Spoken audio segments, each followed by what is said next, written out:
তুই ভবিষ্যৎ করতে পারছ না ক কষ্ট কি জানো ক হ্যাঁ বাজান চলেন আমরা যাই বাড়াবাড়ি করবি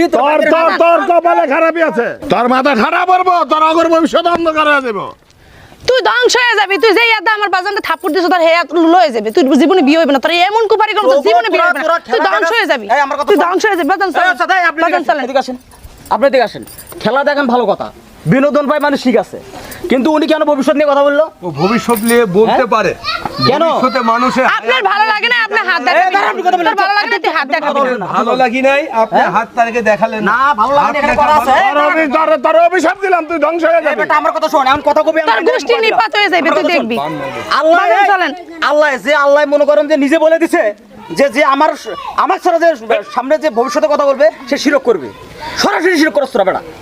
আর ফাজলামি করছ আপনি তোর ভালো লাগে না তুই দেখাবি না তুই কি কারণে গায়ে একজনের গায়ে হাত দিবি এই ভবিষ্যৎ তুই কেন হাত দিবি গায়ে মতো কথা বলে নেই হ্যাঁ আর তোরা কি রে এই বেটা এই তোরা এই, তুই আমার বাজানের গায়ে আবার হাত দিতেছস তুই কিন্তু ধ্বংস হয়ে যাবি তোর কিন্তু হাত পয়সা দেবে দেশ এই আপনি কথা বলবেন না তুই লুল হয়ে যাবি তোর ধ্বংস হয়ে যাবে তোর ফ্যামিলির ধ্বংস হয়ে যাবে তুই দেখিস